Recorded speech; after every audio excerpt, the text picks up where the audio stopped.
Oi pessoal, tudo bem com vocês? O tema que nós vamos tratar hoje é um tema polêmico, como todos os outros que nós já discutimos até aqui. E é um tema de super importância, porque além de ser um tema polêmico e um tema que sempre está em pauta na área jurídica, é um tema também que é discutido em conjunto com outros ramos do conhecimento, por exemplo, a história. E esse tema que nós vamos falar hoje um pouquinho é sobre o povo indígena ou as pessoas indígenas. Quais são os direitos, quais são os dilemas, quais são os ditames que as normas jurídicas empregam a essa população, que é uma população vulnerável em nossa sociedade e que também possui alguns direitos distintos dos outros cidadãos dessa sociedade. Mas para a gente entender esse tema, nós precisamos também compreender qual é o significado de índio e qual é o significado de comunidade indígena. E existe uma diferenciação de suma importância e que vai fazer com que a gente compreenda de cara como diferenciar o índio da comunidade indígena. A pessoa índia é aquela que mora em determinado território antes de sua colonização, ou aquela que mora nesse território que já foi colonizado, mas não aceita os ditames empregados por essa colonização. Ou seja, as pessoas que viviam aqui no Brasil antes da chegada dos europeus para a colonização aqui da nação, né, do território brasileiro, as pessoas indígenas, porque a origem delas significa antes de uma colonização. Já a comunidade indígena, a única diferenciação do índio é que ela é entendida como um agrupamento de pessoas que possuem suas relações sociais em conjunto, que vivem em conjunto, seja por afetividade, seja por vizinhança, ou seja por consanguinidade. Ou seja, a comunidade indígena também é constituída por pessoas e definida por pessoas que moram em determinado território antes da sua colonização. No entanto, é um grupo, é uma coletividade de pessoas e não apenas uma, quando a gente fala do índio em si, o que é o índio si, o que significa ser índio em si. E interessante dizer que no período colonial havia muitas discussões sobre a origem dessas pessoas, a origem desses indígenas aqui no território brasileiro. Alguns sequer acreditavam que eram pessoas humanas, que eram seres humanos. Acreditavam que eram espíritos ou que era um outro tipo de criatura, mas que não era o ser humano propriamente dito. Outros já acreditavam que eram descendentes das tribos perdidas de Israel, ou seja, na época de Israel antes de Cristo, essas pessoas vagaram e viajaram e descobriram outros territórios e ali ficaram. Então, assim, havia essa grande discussão. Ou era pessoas perdidas das antigas tribos de Israel, ou nem eram seres humanos. Então, no período colonial, tinha muitas discussões referente até tratar o índio como um ser humano, atribuindo direitos, atribuindo os direitos básicos para sobrevivência, como saúde, alimentação, moradia, até a questão do território, de dar um local para que eles sobrevivessem, para que eles trabalhassem e para que eles plantassem e para que eles tivessem a sua sobrevivência garantida aí de forma digna. Essa discussão em relação a eles serem seres humanos, ela teve fim apenas em 1537, por meio do Papa III, que ele veio por um decreto dizendo: olha pessoal, vamos parar com essa discussão, eles comem, eles dormem, eles precisam plantar para comer, eles têm as suas necessidades básicas, eles são pessoas iguais vocês europeus que estão aqui no nosso território, então eles são considerados seres humanos sim. Então, por meio desse decreto, esse Papa, ele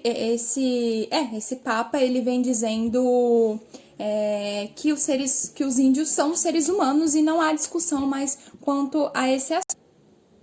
Já segundo o IBGE, aí tentando explicar como houve o povoamento da América, e quando a gente fala em América, obviamente nós estamos falando do Brasil também, Eles vêm dizendo aí que a origem dessas pessoas, dos índios que estavam aqui quando os europeus descobriram o Brasil, é proveniente de 12 a 14 mil anos atrás, que são descendentes da região da Ásia, e que eles peregrinaram até que eles encontraram aqui o nosso continente e estabeleceram as suas famílias e foram morrendo, pessoas foram nascendo e continuaram aqui nessa região.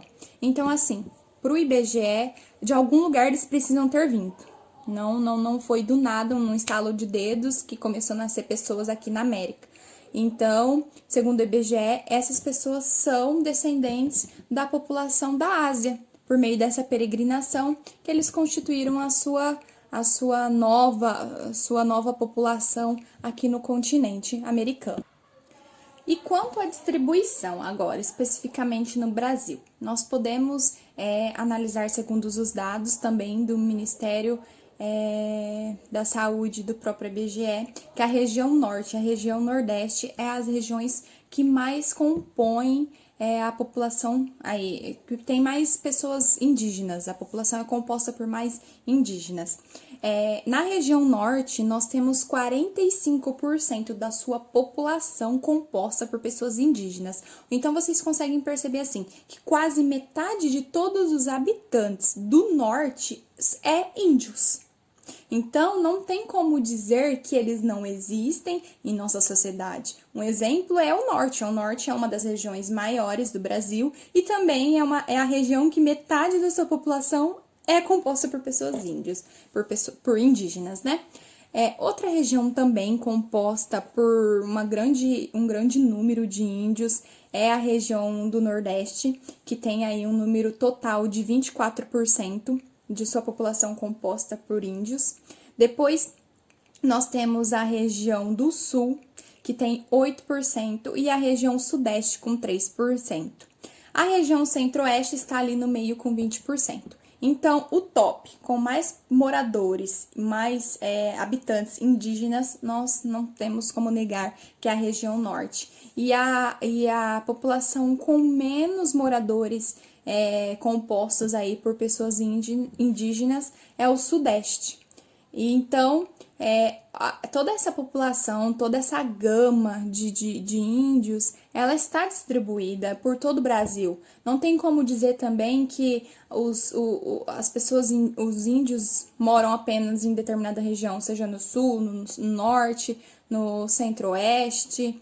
Não, eles estão espalhados por todo o território nacional. Então, as nossas leis, automaticamente, elas precisam estar vigentes e protegerem em âmbito federal, ou seja, alcançar toda a nossa Constituição, todo o nosso território nacional, e não leis que favorecem determinadas regiões onde existe uma aglomeração maior de índios.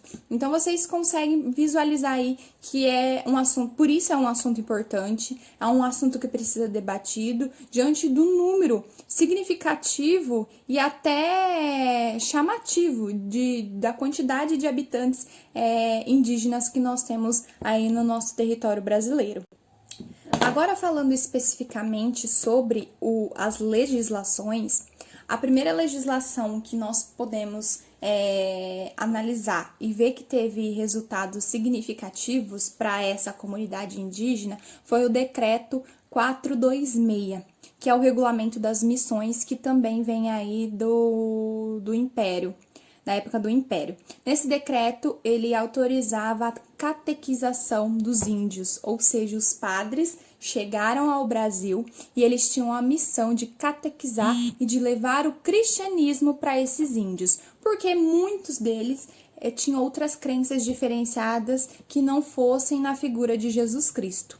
Então, a missão principal que o Império despertou o olhar para regulamentar alguma norma que fosse em favor do índio, era para que ele fosse catequizado. Não era para assegurar alimento, moradia, educação, mas sim para assegurar que eles seguissem a mesma religião do povo europeu que chegou aqui no nosso Brasil. E entre as constituições no decorrer, desde o descobrimento do Brasil até hoje, a Constituição de 1834, a de 1934, a de 1973, depois nós tivemos o Código de 16, a Constituição de 88. Todas essas leis, desde 1824 até hoje, elas começaram a dispor alguns regulamentos, alguns institutos e algumas normas que viessem assegurar uma proteção aí especial ao índio. Contudo, em 1824, nós estamos falando de Constituição. Constituição que regulamentava todos os atos aí da vida civil, dos direitos patrimoniais dos indivíduos moradores da nação. Apenas o decreto que anteriormente nós discutimos, que é o 426, regulamentava a questão da catequização. A Constituição de 1824, ela veio sendo empregada e ela não trouxe nada em especial aos índios. Ou seja, ainda o índio consistia num ser humano sem direitos e apenas o Estado tinha a missão de catequizá-los. Agora, a maior discriminação que nós podemos falar legislativa contra o índio foi em 1934, a Constituição que veio trazendo um padrão cultural de descaracterização do índio. Então, foi empregado aí um preconceito e justamente essa diferenciação entre o índio e o homem branco, entre o índio e o homem europeu, entre o índio e qualquer outro homem que vivia no Brasil. A única proteção que nós podemos dizer, e é uma proteção mascarada, foi a questão da incorporação de territórios, de terras mesmo, a posse de terra aos índios. Apenas em 2 artigos, que é o artigo 5º e o artigo 129 da Constituição de 1934, veio trazendo a possibilidade que o índio tinha de ter a posse de determinada terra, mas ainda assim assegurava ao Estado regulamentar todos os trâmites necessários para que esse índio tivesse essa posse desse território. E o grande problema era que ele tinha posse, mas ele não tinha a propriedade. Ou seja, ele poderia plantar, ele poderia sobreviver naquele local, mas ele não podia alienar, ele não podia vender, ele não podia trocar. Então, a gente consegue perceber aí uma desvalorização do índio, porque todos os outros cidadãos que possuíam bens, territórios, eles tinham o poder de alienação. E ao índio foi imposto essa obrigação e essa discriminação, né, vamos dizer assim, acho que nem é obrigação que a gente tem que dizer, essa discriminação que ele não poderia estar fazendo a realização desse local onde ele se instalava. A Constituição de 1937, ela nada diferenciou da anterior Constituição discutida.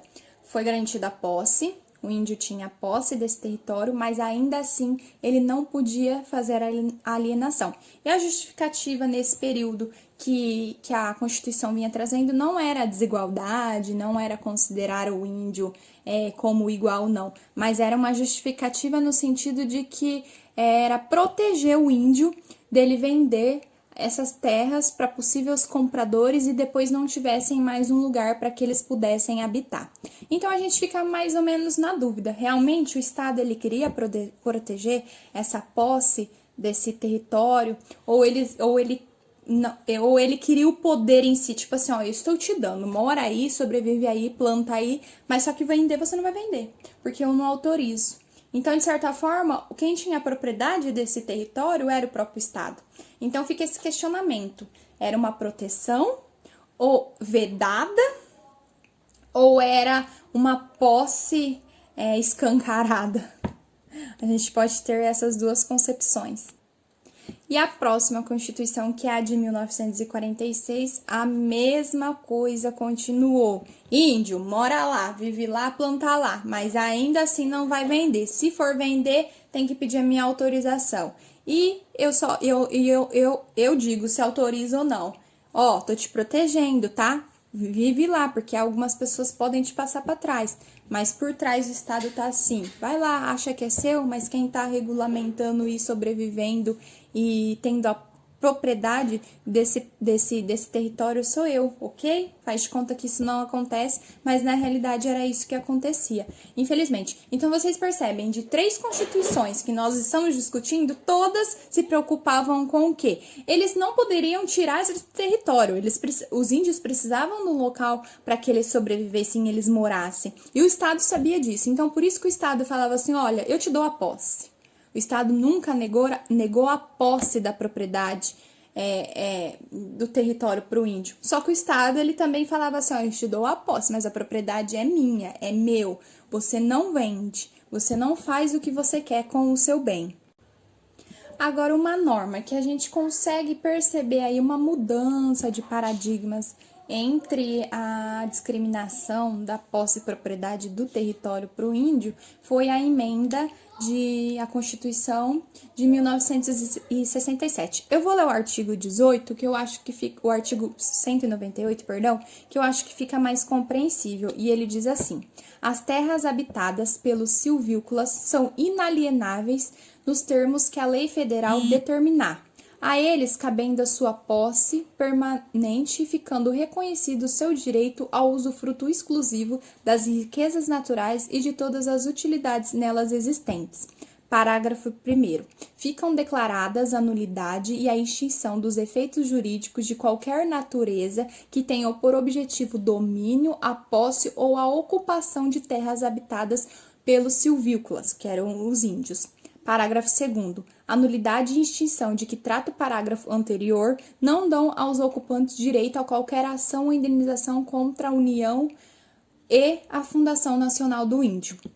Então, vocês percebem aqui, eles proíbem a posse e a propriedade e o domínio das terras silvícolas, que eram as terras que os índios tinham posse de sobreviver. No entanto, essas terras elas continuam de propriedade do Estado.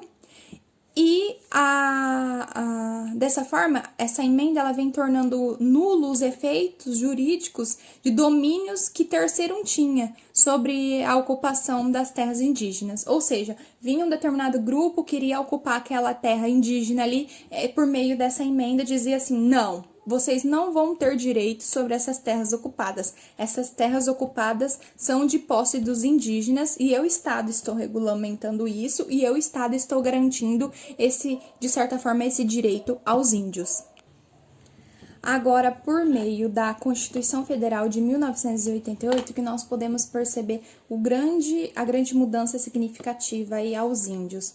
Nós sabemos que a nossa Constituição ela foi empregada sobre o fundamento da dignidade da pessoa humana, que consiste basicamente em tratar a todos como um fim em si mesmo, não como meio, como detentor de direitos, e os direitos assegurados ali nessa Constituição são necessariamente para garantir a dignidade dos seus habitantes. Então, essa Constituição, ela, por fim, põe sobre terra se havia alguma distinção ainda entre índio e entre pessoas que não eram índias. Ou seja, os índios passaram a ser regulados pela Constituição e foi reconhecido, eu vou ler para vocês o artigo 231 que diz assim: são reconhecidos aos índios sua organização social, costumes, línguas, crenças e tradições e os direitos originários sobre as terras que tradicionalmente ocupam, competindo a União demarcá-las, proteger e fazer respeitar todos os seus bens. Ou seja, vocês percebem que realmente aí agora o Estado realmente está se preocupando com a figura do índio e não mais com as terras, e não mais com qualquer outra coisa que não seja o ser humano. É óbvio que o artigo que eu li ali remete a uma proteção ao território também, mas como forma de impedir que terceiros de má fé venham fazer uso ou venham tentar alienar ou tomar a posse dos índios sobre esse território. Mas, objetivamente, a proteção que a Constituição de 88 trouxe foi justamente em relação à figura do ser humano índio, como igual a todos os outros cidadãos da Federação. Agora, em âmbito internacional, nós temos a Convenção 169 da OIT de 1889, um ano depois aí da nossa Constituição, que vem dizendo, olha, estados, que fazem parte e implantaram essa convenção em seu ordenamento. Vocês precisam tratar e assegurar todos os direitos aos índios. Então, eles têm direito ao atendimento ao SUS, eles têm direito à educação, eles têm direito à alimentação, eles têm direito à assistência, eles têm direito a todos os outros direitos que a nossa Constituição garante. Então, por meio dessa convenção, ela só quis enfatizar o que a Constituição já trazia, mas em âmbito internacional. Em 2007, a ONU, que é a Organização das Nações Unidas, ela trouxe os direitos dos povos indígenas. E por meio desses direitos, ela vem dizendo, olha, além de todos esses direitos que nós já mencionamos, de saúde, propriedade, educação, alimentação, o índio também ele precisa ter o direito, se ele quiser, óbvio, de participar da vida política, da vida econômica e social e cultural do Estado. Então, vocês percebem assim, as leis evoluíram, o marco principal de proteção ao índio foi nossa Constituição, e depois nós temos aí a organização, a OIT, e por fim, nós temos o Estatuto do Índio, que é uma lei contraditória, que inicialmente foi feita para ser uma lei temporária, mas acabou sendo estabelecida aí até hoje em nosso ordenamento e que é contraditória, porque vai em desarmonia com alguns institutos que a própria Constituição garante aí ao índio como direito. Mas eu não vou falar mais sobre isso, porque mais para frente as minhas colegas vão trabalhar especificamente dentro dessas legislações. Essa parte só foi um pouquinho introdutória, um pouquinho para a gente entender quem é o indígena, quem é a comunidade indígena e entender também a evolução das leis aí desde da época da colonização, do Império, até hoje aí, que é a nossa maior lei que nós podemos vislumbrar como proteção ao índio é a nossa Constituição Federal. Eu espero que vocês tenham gostado, eu espero que tenha ficado gostinho de quero mais. E não percam os próximos vídeos que vão estar mais aprofundados em relação à matéria aí da legislação que cuida dos direitos e das obrigações também do índio. Até mais!